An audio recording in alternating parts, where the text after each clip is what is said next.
My aunt banned me from Christmas dinner and mocked me as I stood alone in the snow, but I came back with my mother's hidden letter and made them face the truth they feared. My name's Ryan, and I'm 33 years old. Christmas used to be my favorite time of the year. Lights on the porch, cinnamon in the air, and for a few hours the world felt softer. Or at least it used to. Things started shifting in my family about 3 years ago, but last Christmas was when the dam finally broke. And yeah, it broke right over my head. I pulled into the driveway just before 6, a little nervous but hopeful. I had a wrapped bottle of wine under one arm. Something nice, something aged, not the grocery, store kind, and a batch of homemade cookies I'd stayed up until 2 in the morning baking. I even wore the red sweater my mom used to love, the one she said made me look like someone who'd host a Hallmark special. It was supposed to be a warm gesture, a peace offering maybe. I hadn't been around as much the past couple of years, not since Mom passed, and truth be told, things with the family had gotten tense. My sister Melanie blamed me for not coming to visit enough. My aunt Doreen always had a bone to pick, usually about how I thought. I was better than the rest of us since I moved out of town for work. But I figured Christmas is Christmas. We could all set our egos aside for one night, right? Apparently not. I rang the doorbell. Through the frosted glass, I saw movement, shadows, laughter. Someone peeked through the curtains and then quickly shut them again. A second later, the door swung open. There stood Aunt Doreen in all her passive-aggressive glory, glittery reindeer sweater, wine glass in hand, and that unmistakable look of disdain she reserved just for me. "Oh," she said flatly, not even trying to hide her annoyance. "You actually showed up." I gave her a polite smile. "Merry Christmas, Aunt D." She looked over her shoulder, then back, at me with a sigh, like I'd tracked mud across her white carpet. "We don't want you here. Go ruin someone else's holiday." Her voice was low but sharp, like a whisper that still managed to cut through bone. I blinked. "What?" She leaned in closer, her expression not changing. "This is a family gathering. You made it pretty clear the last few years that you're not part of this family anymore." I tried to peer past her into the living room. There they were, my cousins, my uncles, even my dad. They were all sitting around the long table, golden and warm under the chandelier. Melanie was pouring gravy onto her plate, laughing at something Uncle Joe said. Dad was carving the turkey like nothing was wrong. No one had looked up. No one had come to greet me. They all knew I was out here. I don't know how long I stood there, stunned. I opened my mouth to say something, anything, but all that came out was a short breath. "I see," I said finally, and I meant it. I saw everything. I turned, walked down the steps, and didn't look back. My cookies slipped a little in the tray, but I steadied them. I didn't run, didn't slam the gate, just walked back to my car. As the snow started falling in fat, wet flakes, the kind that melted instantly but still carried that quiet hush. Like the world itself was holding its breath, I sat in the car for a second, gripping the steering wheel. It wasn't anger yet, not sadness either, just a kind of hollow weight in my chest. I'd driven 2 hours. I'd rehearsed what I'd say to Dad. I even brought a gift for Melanie's newborn, even though she never responded to my message when I congratulated her. It would have been easy to cry, easier still to rage, but I didn't do either. I just whispered, got it, and started the engine. I was barely 5 minutes down the road when my phone started buzzing. First one call, then another. I ignored them, let them go to voicemail. I didn't want to hear it. Whatever excuse, whatever lie, none of it would change the look on Doreen's face when she said what she said. None of it would erase the image of my whole family gathered in the warm glow, acting like I never existed. Then came the 10th call. "Dad," I finally answered, if only out of morbid curiosity. "Ryan." His voice was shaky. There was noise in the background, doors slamming, voices raised. "Yeah," I said calmly. "Where are you?" "On my way home." "What?" He didn't answer right away. I could hear Melanie in the background saying something I couldn't make out, then muffled. "He's not picking up, Dad. Just let it go." But Dad didn't let it go. "Turn around, please. Something's happened." "Something's happened," I repeated slowly. "What exactly? Did the turkey dry out?" He ignored the jab. "Ryan, just come back, please. You need to come back." I almost laughed. "You need me to come back now? After your sister told me to ruin someone else's holiday?" Dad exhaled heavily, like he was wrestling with himself. "I didn't know. I swear to God, I didn't know she said that. I didn't even know you were at the door until 10 minutes ago." There was a thud, like he was moving fast, maybe grabbing a coat. I heard wind, then footsteps. "Where are you now?" he asked. "About 10 minutes away." "Why?" "I'm coming to get you," he said. "Just stay where you are." Please, Ryan, don't hang up. I didn't answer right away. Then I saw headlights behind me in the rearview mirror. Someone had pulled out of the driveway in a rush. That's when I realized my dad had left. He'd physically left the house on Christmas night. I'd never seen him do that. Not once. He was the guy who carved the turkey, passed the rolls, gave the toasts, the centerpiece of the whole thing. Ryan, he said again, breathless now. Wait for me. And just like that, the hollow in my chest started to twist, not into hope, no, not yet, but into something else, because I suddenly had a feeling that whatever came next, it wasn't going to be quiet or easy, and what he was about to tell me was going to change everything. I pulled into a gas station parking lot about a mile down the road. The place was mostly dark, just the flickering buzz of one overhead light and the glowing red numbers of a lottery sign that hadn't been updated since Halloween. I parked near the edge, right beside an old dumpster, and cut the engine. Snow was settling on the windshield, forming delicate outlines like frostbite lace. I didn't turn on the heat. A minute later, a car swerved into the lot, my dad's silver Subaru. It screeched slightly as it came to a stop beside me. The door flew open, and there he was, jacket barely zipped, one glove on, the other clenched in his fist. He didn't say anything at first, just stood there outside my car, chest heaving.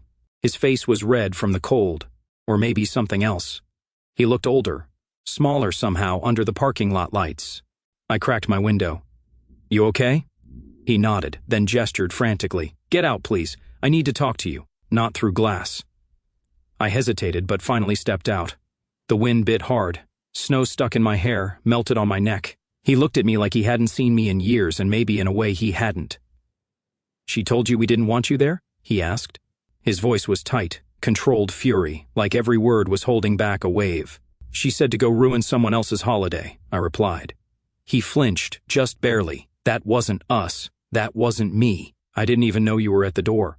I was carving the stupid turkey when Melanie leaned over and whispered, Don't worry, Aunt Doreen handled Ryan.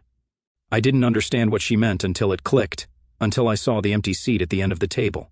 I crossed my arms. Handled. Huh. He looked sick. Ryan, you have to understand. Ever since your mom passed, Doreen's wormed her way into everything. Holidays, decisions. She's got this twisted idea that Melanie's the golden child and you're the embarrassment. I finished for him. The embarrassment. Dad didn't argue, which was almost worse. I should have stopped it years ago, he muttered. After your mom died, I let people fill the silence. Doreen filled it the loudest. I could see it in his face, the guilt, the regret, but it didn't erase the years I'd sat alone on. Christmas mornings, the birthdays they forgot, the family group chats I was quietly removed from. Why now, I asked. Why chase after me this time? He swallowed hard. Because it's gone too far, and because... He paused, suddenly unsure. Because I found something in the kitchen drawer tonight after you left. He reached into his coat pocket and pulled out a folded piece of paper. Carefully, like it was sacred, I took it with numb fingers. It was a letter from my mother to her son, Ryan. I blinked, eyes suddenly stinging. She wrote it before she died, Dad said quietly. She left it for you. But Melanie and Doreen... His jaw tightened. They must have hidden it. I had no idea until tonight. I was looking for matches to light the extra candles, and there it was. I unfolded it with trembling hands. I won't copy it word for word here, that feels too personal. But in short, it was everything I'd needed to hear, that she was proud of me. That she knew how the others treated me, especially Doreen, that I shouldn't. To let them make me feel small, that her last Christmas wish was for Dad and me to stay close. That I was not the disappointment they made me out to be. I don't know how long I stood there, just staring at the ink. My dad's voice cut through the silence. She didn't want this family to become what it has. I didn't protect you from it, but I can now. Something shifted in me, slowly, painfully, like a knot that had been tangled for years finally loosening. She left this for me, I murmured, and they buried it. He nodded. Doreen knew what it would do. That's why she kept it from you. I clenched the paper in my fist. And Melanie? He hesitated. She let it happen. She's been listening to Doreen for too long. Of course she had. The favoritism was never subtle.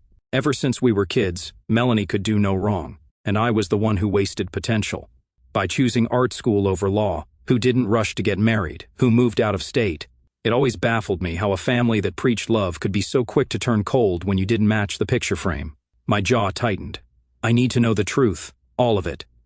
Dad hesitated, then nodded once. Then come back, just for a moment. not to celebrate, to confront.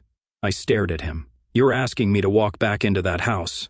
I'm asking you to let them see what they tried to erase. I didn't answer right away, but I started walking back to the car, back toward the house that had tried so hard to forget me. And in my pocket, I clutched the one thing they couldn't destroy, Mom's words. Her truth. 10 minutes later, we were pulling into the driveway again. Lights still twinkled from the bushes, and the warmth of the house glowed through the windows like a stage set, waiting for its final act. But this time, I wasn't standing at the door, hoping to be accepted. This time, I was bringing the curtain down. The front door creaked open before I even reached it. Dad must have texted someone because Aunt Doreen was already standing in the hallway. Lips pursed and arms folded, like I'd shown up uninvited to a funeral. Well, she said, look who's back. I stepped past her without a word. The smell of honeyed ham and baked yams clung to the air, mixing with the low buzz of awkward silence. Every eye in the dining room turned to me as I walked in. Melanie's hand froze mid-bite. Uncle Joe stopped sipping his wine. Even the dog stopped chewing whatever scrap it had stolen under the table. No one said anything. The room held its breath. I looked around the table, letting the silence stretch, letting them stew in it. Then I held up the letter. This, I said slowly, was buried in a drawer. Hidden. Doreen shifted in the hallway, her fingers tightening around the stem of her wine glass. That's private. You had no right. No, I cut in sharply. You had no right. She wrote this to me, her son, not to you, not to Melanie, to me. And you kept it from me. Melanie stood up, half defiant, half uncomfortable. Ryan, you don't even know the full story. That letter. Mom was sick when she wrote it. She wasn't thinking straight. I turned to face her fully. She was thinking clearly enough to say I was being shut out. That you were. Letting Doreen treat me like a mistake. That Dad needed to step up. And so did you. Her eyes darted toward Dad, who stood silently by the doorway. When she realized he wasn't going to save her, her voice rose just a little. You left. You moved away and ghosted us. I didn't ghost you, I said, my voice low and firm. You shut the door. I came to Mom's bedside and was told not to stress her out. I messaged you on her birthday. I called you when Dad had that fall. Every time, it was a brick wall. And when I did show up, you made me feel like I didn't belong because you never stayed. Melanie shot back, her tone laced with old resentment. You always ran off to your little artsy city life and left the rest of us here to deal with everything. I laughed, not out of humor, but disbelief. You mean you and Doreen? You two practically pushed me out. Every time I tried to reconnect, it was like showing up to a party no one wanted me at. That's when Aunt Doreen spoke again, stepping fully into the room, her eyes cold and narrowing. Maybe that's because every time you come back, you bring drama. We've done just fine without you. Right, I said, nodding. Which is exactly why you made sure this letter never reached me. Because deep down, you knew the truth. You knew she didn't agree with how you've been running this family. She saw you for what you are. Doreen's jaw clenched. That letter doesn't change reality. We had to keep things together after your mother passed. We needed order. You mean control? Dad said quietly, his first words since we entered. Doreen looked at him, stunned. Excuse me? Dad stepped forward, his voice firm. You took control, Doreen. I let you. That's on me. But hiding that letter? That's on you. The table was dead silent now. My cousins looked around nervously, shifting in their seats. The baby in the bassinet let out a soft coo, the only innocent sound in the whole house. Melanie sat back down slowly, as if her legs had given out. So, what do you want, Ryan? You came back just to make a scene? No, I tilted my head. I came back because my dad deserved to hear what his wife wanted, and because I deserved to hear what my mother said to me before she died. I took a step toward the table and gently placed the letter in the center, next to the cranberry sauce no one had touched. And now I want the truth out there. I want you all to sit with the fact that you tried to erase me from my own family story. And I want you, Melanie, to look me in the eye and admit that you let it happen. Melanie didn't look up. Her mouth moved like she had something to say, but no words came out. I turned to leave. I wasn't here to beg for forgiveness or to listen to excuses. But just as I reached the threshold, I heard a voice behind me. Wait, Dad said. Before you go. He walked over to the table, picked up his wine glass and raised it slightly. I think there's one more toast we need to make. I didn't turn around, but I could feel every eye shifting toward him. To my son, he said, loud and clear. The one person in this room who didn't pretend everything was fine while letting rot fester under the tablecloth. To the only one here who still knows what family should mean. He set the glass down. No one clapped. No one echoed the toast. I walked back into the snow, the door closing behind me with a soft click. And this time I didn't feel hollow. I felt something else. A storm brewing. Because I wasn't done. Not yet. I didn't go back to my apartment that night. Instead, I booked a room at a small inn near the lake I used to visit with Mom when I was younger. It was the only place still open on Christmas night, and the woman at the front desk didn't ask any questions, just handed me a key with a soft smile and told me the heater worked well. I thanked her and went to my room, where I collapsed onto the edge of the bed, the silence finally catching up with me. I stared at the letter again, ran my fingers over the words. Every time I read it, I found something new in it. Another bit of her voice, her rhythm, her care. She'd ended the letter with, "Don't let them silence you. Not again. The world will try to make you small, but I raised you to know better. I love you always, Mom." I sat there for a long time, just thinking. The next morning, I took a walk by the frozen lake. The sky was a dull silver, and the air carried that sharp, clean bite of midwinter. My phone buzzed with missed calls, texts, voicemails. Melanie had finally broken her silence, with messages ranging from, "We need to talk," to, "You really embarrassed the whole family." I didn't answer. Not yet. I needed to do this my way. When I got back to the inn, I sat down at the little wooden desk by the window, opened my laptop and started writing. The letter was the first thing I scanned. Then I wrote a statement to go along with it. Nothing bitter, nothing exaggerated, just facts, the truth. I posted it online on my private blog that Mom used to follow. Then I emailed the link to every single person who sat at that Christmas table. And then I waited. The fallout started about 4 hours later. The first person to reach out was my cousin Liam. He wasn't someone I was ever close with, but he'd always been decent to me in that vague, "I'm staying out of it" kind of way. His message was short. "Ryan, I didn't know. I'm sorry. That letter broke me. I should have stood up for you. We all should have." It was the first apology I'd received from anyone in years. The second message came from Aunt Doreen, venom disguised as concern. "You're making a mistake airing dirty laundry like this. Family matters should stay private. Do you really want to cause a rift that can't be healed?" I read it, then deleted it, because the rift wasn't caused by me. It was caused by every slammed door, every withheld invitation, every whisper behind my back. I wasn't creating a divide. I was acknowledging the one that had been there all along. By that evening, Melanie called. I almost didn't pick up, but curiosity got the better of me. Her voice was cautious, not angry yet. "Ryan, look, I saw what you posted. That letter..." I didn't read the whole thing. But what?" I asked. "I think we should talk in person, not online. This is a family matter." "You had years to talk," I said. "You had opportunities to call me, invite me to birthdays, thank me for the gifts I sent. You didn't. You buried the one thing Mom left me, and now that people are finally seeing who you are, now you want to talk." There was silence on the other end. "You really want to fix this?" I asked.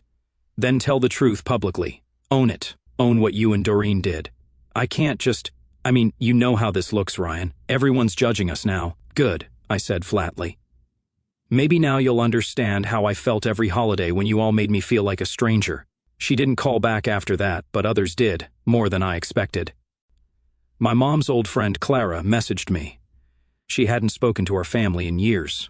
She said the letter moved her to tears, that my mom had always worried about how Doreen treated me, even before she got sick. Apparently, she had begged Clara to stay close to me after her death. But Doreen had intercepted that too, told Clara I wanted space, told everyone I wanted space. They'd rewritten the narrative, and I'd let them because I didn't know until now. A few days later, I returned to the house, not for Christmas, not to reconcile. I came with a purpose. Dad met me at the front steps. He looked tired but clear-headed, like a man who'd finally opened his eyes after a long sleep. "They're inside," he said. "Melanie, Doreen, everyone else left." I nodded. "Let's do this." We walked in together. Doreen was pacing the living room, a drink in her hand, like she'd been rehearsing some big speech. Melanie sat rigid on the couch, eyes red from either stress or frustration. I didn't give them a chance to start. "I'm taking legal steps," I said. "I talked to a lawyer. What you did, hiding my mother's letter, manipulating her communication, possibly intercepting personal mail, may not be criminal, but it's unethical, and it's grounds for cutting you out of any say in family decisions going forward." Doreen blinked, then laughed once. "Family decisions? You're barely part of this family." "That's funny," I said, because I just reconnected with 10 relatives who think otherwise, including Aunt Celeste. "You remember her? She's flying out next month to see me, first time in 10 years. Apparently, she thought I cut her off." Wonder where she got that idea. Melanie looked away. Dad stepped forward. Things are going to change, starting now. Ryan's letter from his mother should have been given to him immediately. The fact that you both kept it from him after everything means you've lost my trust. Charles, be reasonable, Doreen said. He shook his head. No, you manipulated us. You convinced me that my son didn't care, that he was distant by choice. I let you fill that void after we lost her, and I regret it every day. He turned to me. I'm rewriting the will, effective immediately. Melanie's head snapped up. What?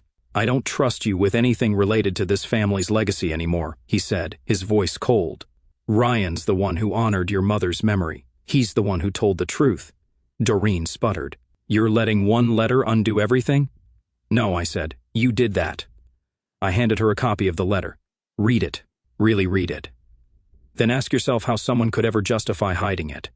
I didn't stay for the rest. I walked out of that house for the last time, with my head high, the wind crisp, against my face, and the sun finally starting to peek out from behind the gray.